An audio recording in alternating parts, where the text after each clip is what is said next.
इस बीच किसी को अंदर मत आने देना। लेकिन हुआ क्या?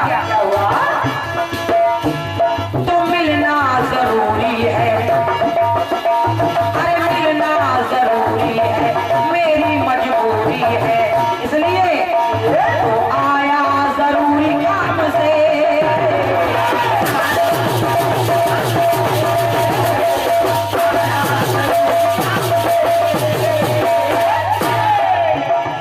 तो देखें आप लोग कि राम की आज्ञा थी पर रोक ना सके,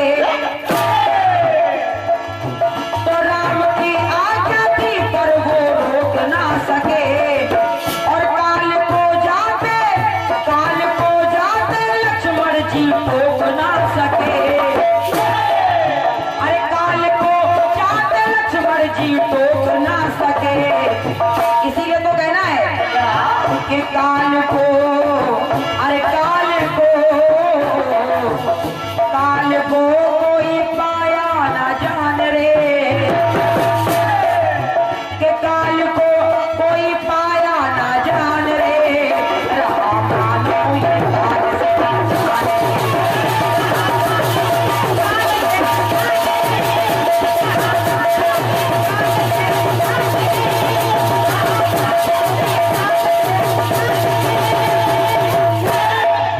अब आइए ऐसी बात बता रही हूं आपको, सुने आप दादाजी। अरे मैं हूं दशानन,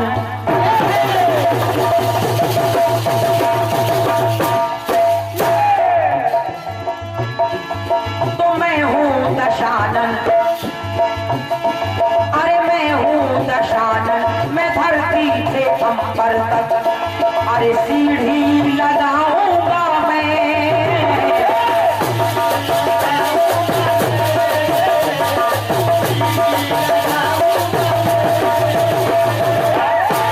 और सोच रहा था कि सागर का जल खारा, ये सागर का जल खारा, अरे बेकार है सारा, तो इसको अरे मीठा बनाऊंगा मैं।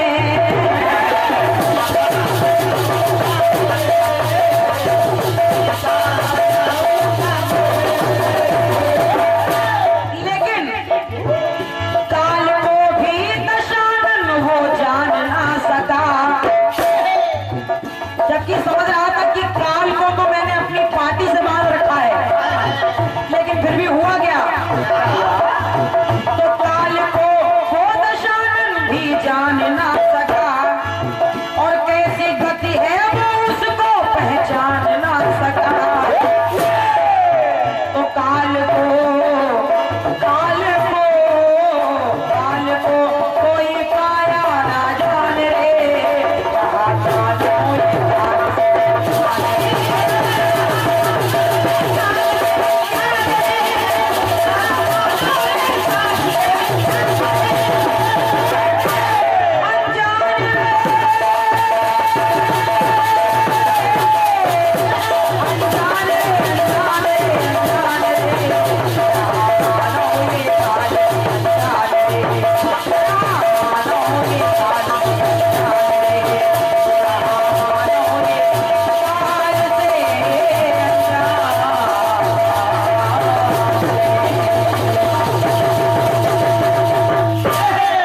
बोलिए विंध्येश्वरी मैया की।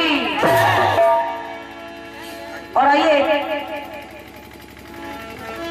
जैसा कि सुबह का वक्त है, एक गीत मैं भी अपनी ओर से प्रस्तुत कर रही हूँ। दादाजी सुनिएगा।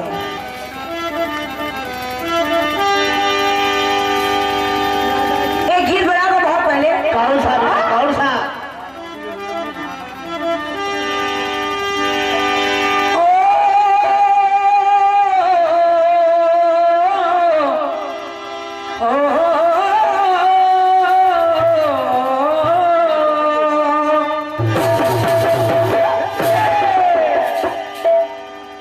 गीत बजा है कौन सा?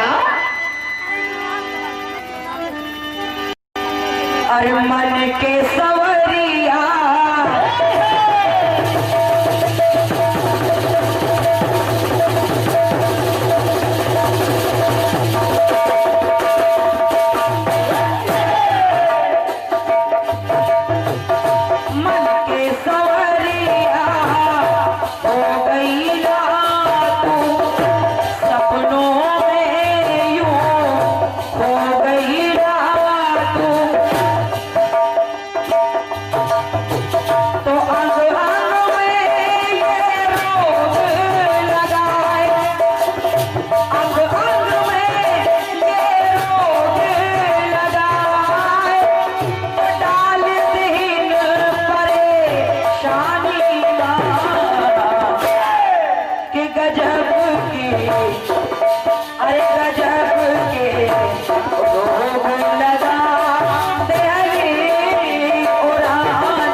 दादाजी,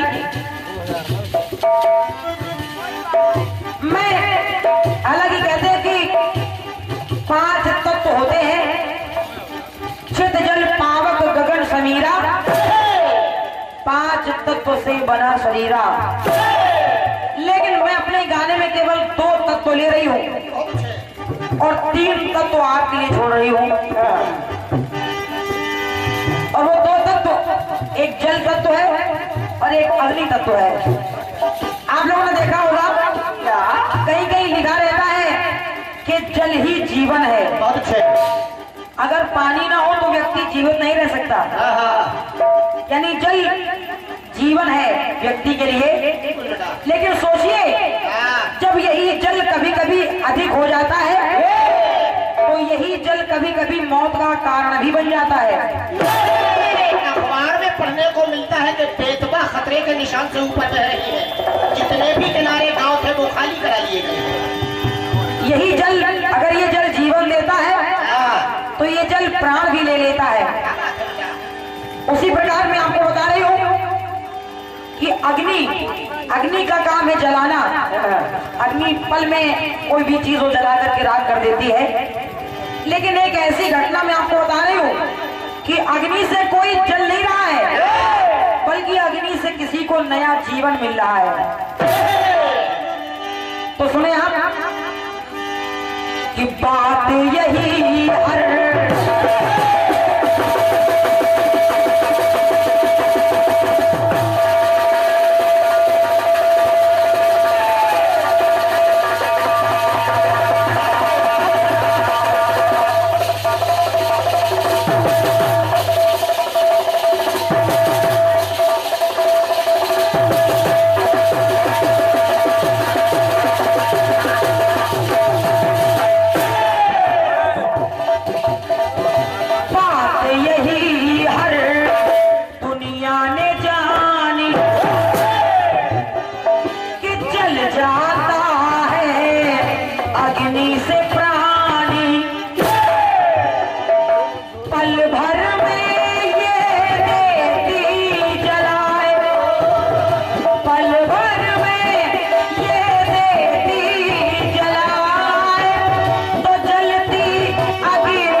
होलिका के साथ अग्नि में बैठ गए।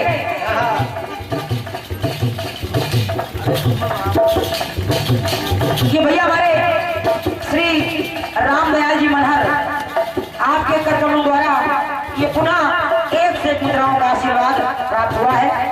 मेरी ओर से आपके और आपके परिवार को ढेर सारी शुभकामनाएं हैं, बधाई है, बहुत बहुत धन्यवाद है आपको।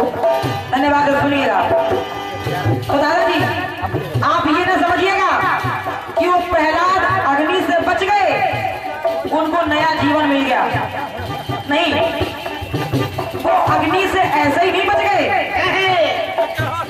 होलिका के पास जो ओढ़नी थी, जो चुनरी थी, उसको ये वरदान था कि ओढ़नी अगर तुम ओढ़ करके आग में भी बैठ जाओगी तो आग तुम्हारा कुछ नहीं बिगाड़ सकती।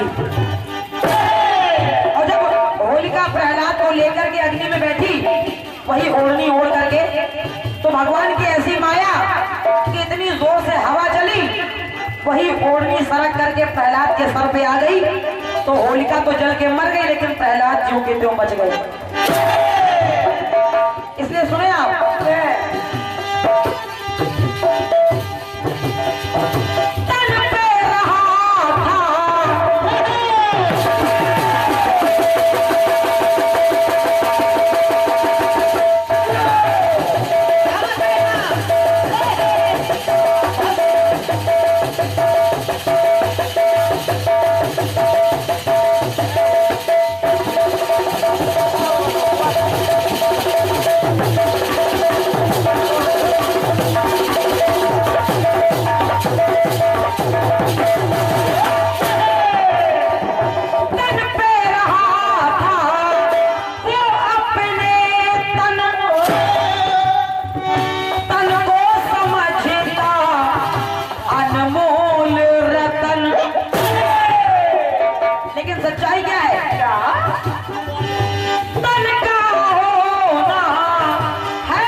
हम मारे जाएंगे। प्रहलाद वहीं पर खड़े होकर के भगवान का नाम जपने लगे। और जब कुम्हार ने अपना आवा खोला तो वो बिल्ली के बच्चे जैसे के तैसे बाहर आए, उनको आंख तक नहीं आई। इसलिए कहा गया तो राम राम रटे उसका लाला, प्रभु ने किया जीवन में उजाला। तो राम नाम की माया से कि जिंदा निकल बच्चे बिल्ली के आए, अरे जिंदा निकल बच्चे बिल्ली के आए, अरे ऐसे गड़बड़ झाला में तो गजब की बात अगर मिल जाए, मिलेगी अग्नि की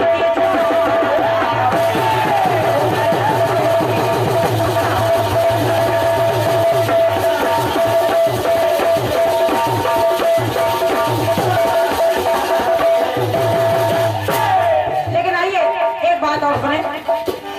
वैसे तो सब लोग जानते हैं कि माता जानकी का जन्म धरती से हुआ है, लेकिन किसी किसी पुराण में ऐसा भी उल्लेख आया। कैसा? एक बार राजा जनक ने यज्ञ किया तो उस यज्ञ से एक कन्या प्रकट हुई और वो कन्या अपने हाथ में धनुष बाण लिए है, यानी माता जानकी अग्निकुंड से पैदा हुई। कहीं कहीं ऐसा भी पढ़ने में आया है। लेकिन एक बात और सुने आप लोग।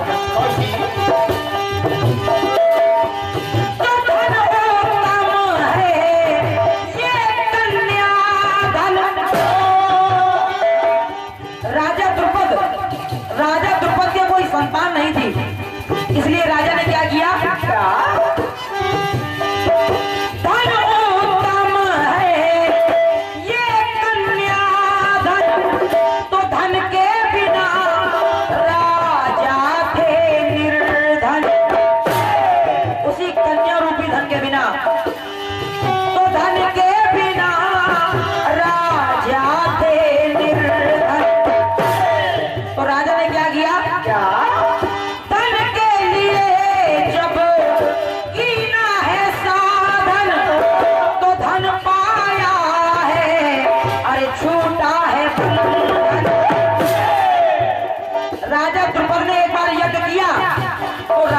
के यज्ञ करने से क्या हुआ कि यज्ञ रचाया नभ ने निराला, तो यज्ञ से पैदा हो गई बाला, यज्ञ से पैदा हो गई बाला, यानी उस यज्ञ से द्रौपदी का जन्म हो गया।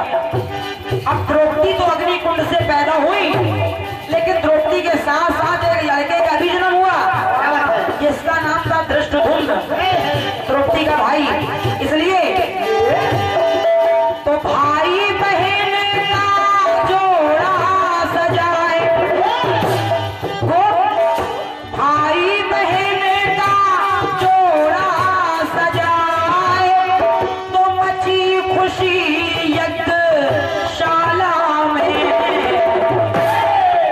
गजब की बात अगर मिल जाए, मिले जीवन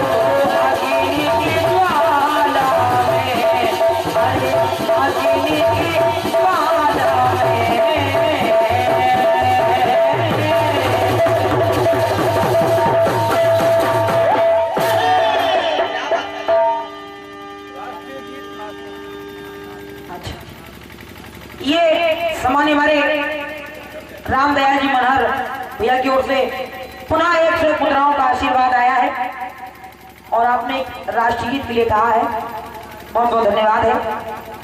हालांकि मैं सोच रही हूँ, क्योंकि मैंने अपने ओर से गीत तो रख ही दिया है, मेरी ओर से कट पीस हो जाए, उसके बाद मैं दादाजी की ओर से अंतिम चक्र हो जाएगा, जो शुरुआत उन्होंने की थी, और इसके बाद में मेरी ओर से समापन हो जाएगा। मैं आपको राष्ट्रीय सुना दूंगी, सुने आप मेरी ओर से एक छोटा सा कट पीस।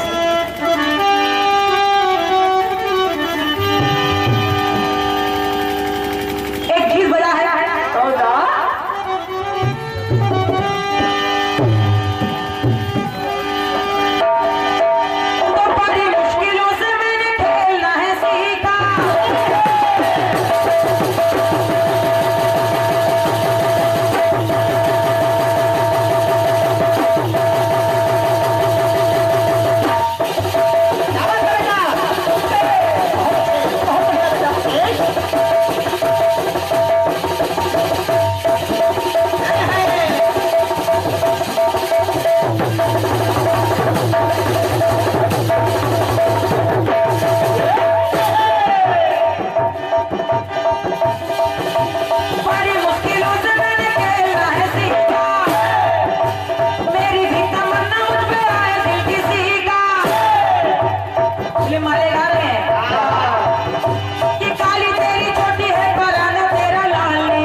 दादाजी, लोग कहते हैं कि राम का नाम लेने से भाव पार हो जाते हैं। बिल्कुल सत्य बात है, क्योंकि कहते हैं कि कलयुग केवल नाम आधारा और सुमर सुमर नर उतर ही पारा।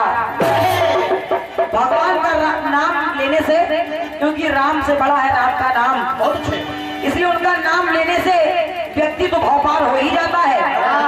लेकिन जो भगवान राम के अन्य भाई हैं, जैसे एक चौपाई आती है, क्या कहते हैं कि विश्व भरण पोषण कर जोई, ताकर नाम भरत अस होई। यानी भरत जी का नाम लेने से सदा भंडार भरा पूरा रहता है। और जाके सिमरन ते रिपुनाशा, नाम शत्रुघ्न वेद प्रकाशा। शत्रुघ्न का नाम लेने से शत्रुओं का नाश होता है। लेकिन मैं रामायण की बात नहीं कर रही हूँ, मैं महाभारत की बात आपको बताने जा रही हूँ। सुने आप लोग, सुने। और एक लेख आया है महाभारत में, कौन सा, कि राधा कृष्ण नाम लेते भक्ति का प्रकाश हो।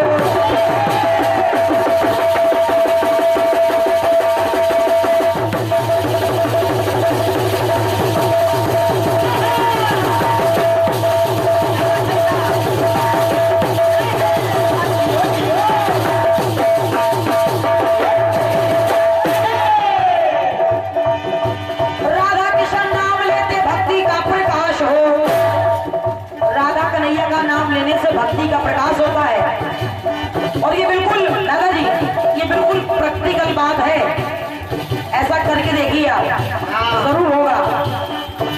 तो राधा कृष्ण नाम लेते भक्ति का प्रकाश हो, लेकिन नाम लो युधिष्ठिर का अधर्म का नाश हो, क्योंकि धर्मराज कहे जाते हैं।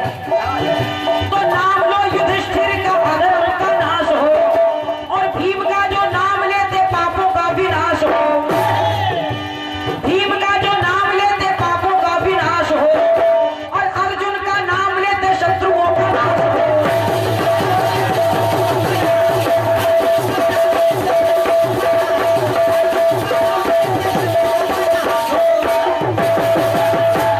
और मनहर जी, कि शत्रु, अरे अर्जुन का नाम लेते शत्रुओं का नाम हो।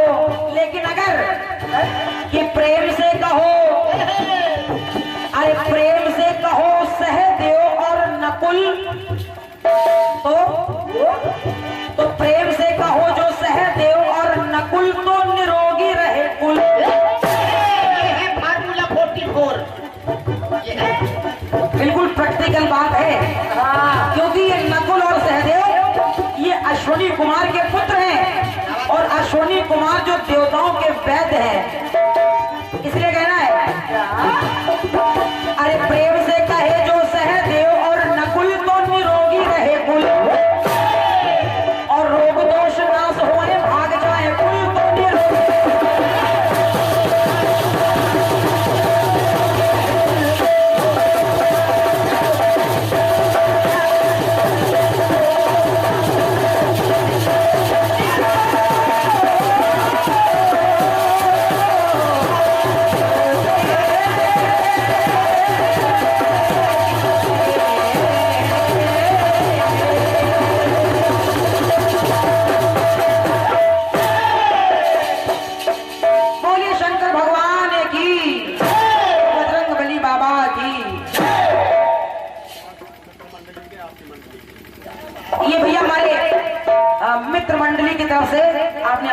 मंडली के लिए ये क्या मुद्राओं का आशीर्वाद दिया है।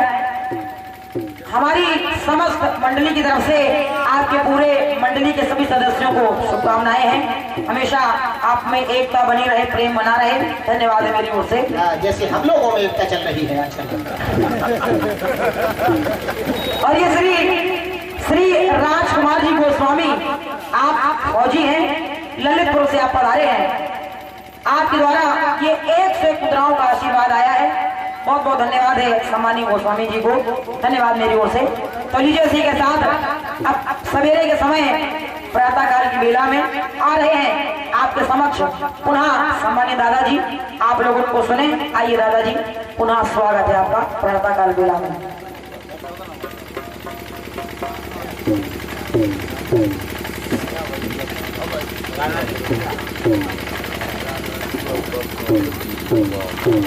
उस बात को मैं दोहराना नहीं चाहता हूं, क्योंकि अनावश्यक ये परंपरा भी नहीं है। अंतिम क्षणों में एक ऐसी भावना होना चाहिए कि हम लोग अच्छी भावना लेकर के अपने अपने घर जाएंगे। लेकिन इतना जरूर कहूंगा कि राखी जी, जो आज आपने एक बात ऐसी कही है, आज तक ऐसा कभी कहा नहीं है, किसी मंच पर मेरे लिए नहीं कहा है, लेकिन आज कह डाला है कि मेरे गीत के जितने उत्तर आपने गाए हैं, उन उत्तरों को मैं बताती रही हूं, ये स्वीकार किया है आपने। उस कार्यक्रम का जो रायबरेली में हुआ शिवरात्रि में दिन में, उस कार्यक्रम का मुझे ध्यान नहीं था, वो भी आपने बता दिया, ये अच्छी बात है। फिर झांसी के कार्यक्रम के उत्तर के बारे में बात बताया। फिर इधर नौगांव के पास चलैया में जो कार्यक्रम हुआ अभी लेटेस्ट 9 तारीख को, इसके भी उत्तर, सारे उत्तर आपने बताए। और फिर ये चैलेंज कर दिया आपने, ये कसम खाई है, ये कसम है दादा, आप भी जितने उत्तर मैं देती जाऊं आप भी बता दिया करो, मैं हर बार नया उत्तर दूंगी। राखी जी, ये कीर्तनकार के लिए शोभा नहीं देता, ये अच्छी बात नहीं है। इस प्रकार का चैलेंज करना या कसम खाना ये अच्छी बात नहीं है। फिर कोई भी प्रश्न हो, उसका उत्तर भी तो एक ही होता है, उसका उत्तर भी तो एक ही होता है। बहुत खोजबीन करो तो उदाहरण के लिए उदाहरण मिल सकते हैं कई, लेकिन उसका उत्तर एक ही होता है। सवाल देखिएगा, गणित में देखिएगा, उत्तर तो एक ही होता है, 2 धन 2 बराबर 4 ही होगा। लेकिन उदाहरण के लिए भले ही आप 2 पुरुष 2 महिलाएं कर दो तो भी 4 होगा। लेकिन अब आप कहती हैं, फिर कई बातें ऐसी आई, बोली लंका हनुमान जी ने नहीं जलाई, तो अब मैं क्या कह दूं, किसने जलाई? या तो मैंने जलाई होगी या आपने जलाई होगी। बस यही बेमतलब की बातें हैं। एक कीर्तन के मंच पर इस तरीके की बातें करना कि हनुमान जी ने लंका नहीं जलाई और विभीषण का घर क्यों नहीं जलाया, ये तो दुनिया जानती है कि विभीषण के घर में राम राम लिखा था। या तो तुलसीदास जी झूठे हैं, या मैं झूठा हूं, या आप झूठी हैं। तुलसीदास जी ने लिखा है रामायण में कि हनुमान जी ने जब लंका जलाई तो 49 पवन चले, 49 पवन चले और पवन ने सहयोग किया। पवन पुत्र हैं हनुमान जी, उन्होंने सहयोग किया तो लंका जलाई। अब विभीषण का घर क्यों नहीं जलाया? मुझसे ही कह रही है कि दादा बताएंगे विभीषण का घर क्यों नहीं जला, ललकार रही है। सुबह सुबह ये बातें अच्छी नहीं लगती। और भी बातें हैं वो आप कहना नहीं चाहता हूं, अगले मंच में कभी बातें होंगी। जब कभी अगले मंच में मुकाबला होगा तो शुरुआती दौर में ही ये सारे जवाब प्रस्तुत किए जाएंगे, अब आज नहीं। अभी बड़ा ही सुंदर एक कट पीस आया है,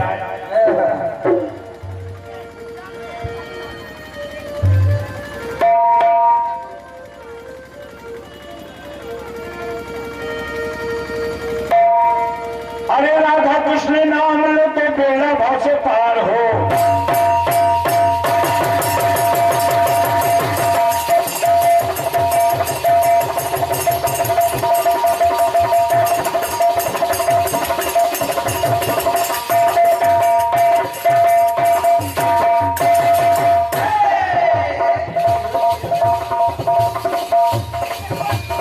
कृपा की है राखी जी, इस कटपीस में भी आपने बताया नहीं है कि हमने क्या जवाब दिया था।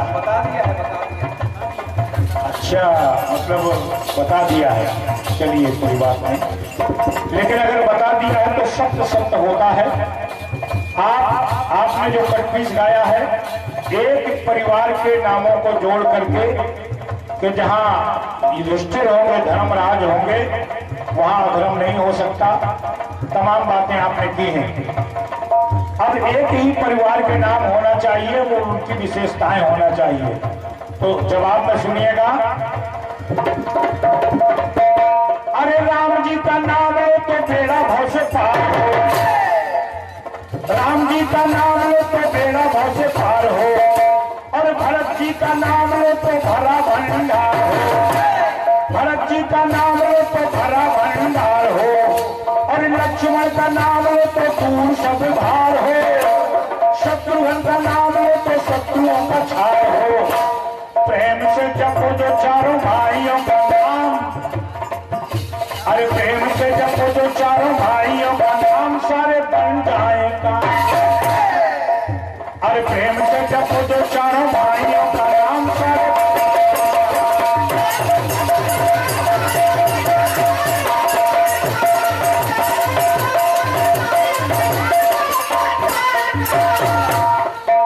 अरे प्रेम से जपो जो चारों भाइयों के नाम, सारे बन जाएगा।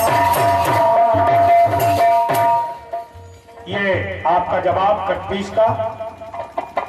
और राखी जी,